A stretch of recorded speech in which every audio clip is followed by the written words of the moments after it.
Hi everyone, my name is Oliver. I'm from Simply for Strings, based in Brisbane, and today I'm going to be talking about purchasing your first violin and things that you're going to need to look for. The first thing that's really the most important is that the violin is in a good working order. That means basically checking that the violin is still all in one piece, especially if you're buying second-hand online. You really need to know what you're looking for. So make sure that all the pieces are still glued together. That's the seams here.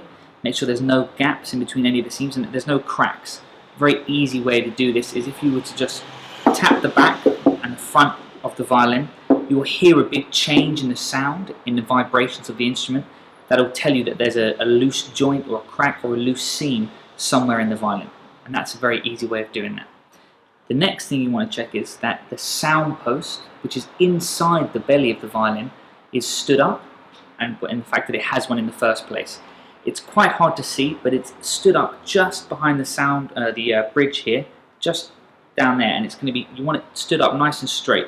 If you can move the violin around and you hear something wooden rattling on the inside, that's probably the sound post that's fallen down.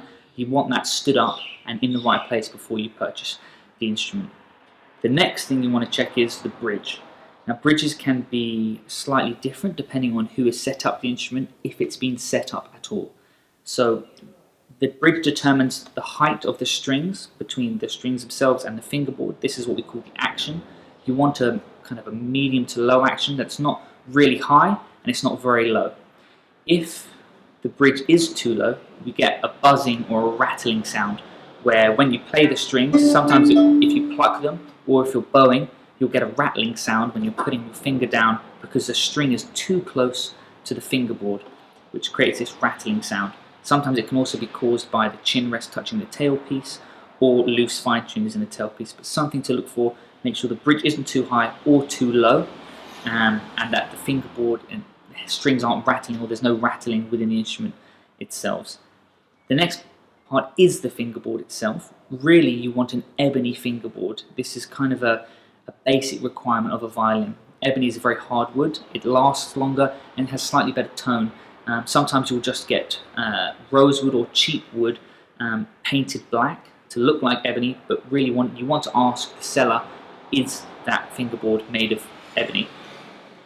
The next part is the pegs. You also want these made of ebony, and give them a try if you can before you buy the instrument, just by getting it and very slowly loosening them and turning them, and if there's a nice smooth action on the pegs, that's good. That means they've been fitted quite well and it's going to be easy to tune. If they're very stiff and they're turning in parts, that's not really what you want. You may want to tell the seller to either clean the pegs or maybe look at a different violin with slightly nicer pegs. Next is the wood of the instrument itself. So what is the instrument made out of? The body of the instrument. If you're buying a basic violin, it's your first violin, don't get too hung up on what the wood is made out of. Most violins are going to be a basic wood of slightly low grade because they're trying to save costs and save you money in the long run, and that's why you get cheap violins. The next thing you want to be looking at is the bow. Some instruments may not come with a bow if it's been quite well used by the previous owner. If you're buying second-hand, the hair might have come out, which is really something you want to look at. You want to make sure there's a nice bit of hair on there, quite thick, and make sure it goes across this bit here, what we call the frog. So it starts at one and goes to the other. Sometimes you'll lose it and you'll just have a thin streak running through the middle. You want to make sure your bow has a lot of hair on it. So if it does, try and get them to put a new bow with it if you're buying from a shop. The other thing you need to check is that the bow hasn't straightened out. There should be a nice curvature in your bow. You want curvature in your bow. You don't want your bow to be straightened out. If the bow wasn't looked after by its previous owner, the wood may have straightened out, and that's not what you want. You're going to need a new bow. Back to the violin, the tailpiece is something you need to look at. Some tailpieces are better than others. Some will be made of plastic, some will be made of metal, some may be made of wood. Some may have fine tuners built in, like this one does, or some may have them separately attached. Whichever it is, you want to make sure that the fine tuners turn nice and easily. If they're very, very stiff or very, very hard to turn, then you may need to be oiled or they may need to be replaced outright, which is something you're going to want to look at. So after you've checked the fine tuners, The next thing you want to see is what kind of strings are on the instrument. Have they upgraded the strings? If it's a private owner, second hand, have they in its previous life been upgraded? The strings on here are dominant strings, so these are fairly nice.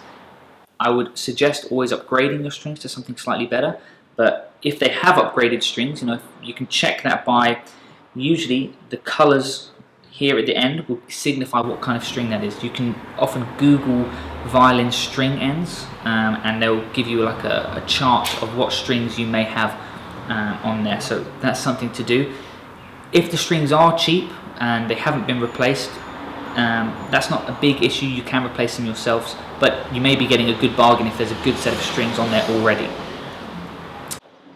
So one of the very important things about choosing a violin is the sound that it creates and the sound that you like.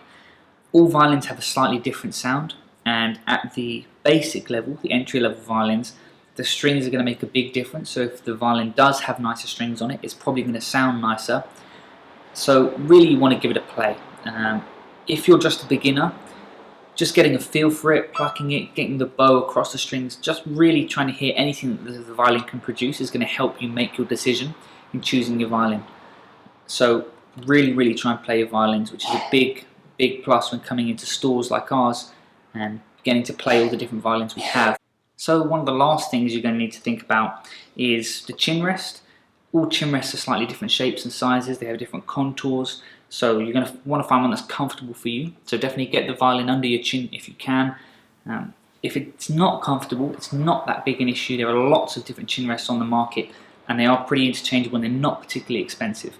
So you can just change those out if you need to. The last thing you're going to need to know is shoulder rest. They don't often come with violins or violin outfits, so you're going to need to buy one of these separately. They look something like this, and you're going to need one to play, so you need to buy one of those as well. And the other thing you're going to need is some rosin. Rosin is the thing you put on the bow that creates friction between the hair on the bow and the strings to actually create a sound on the violin. If there's no rosin on your bow, you're not going to get any sound out of your violin, so you need some rosin as well. And that's about everything. I hope that helps when choosing your first violin. Thanks.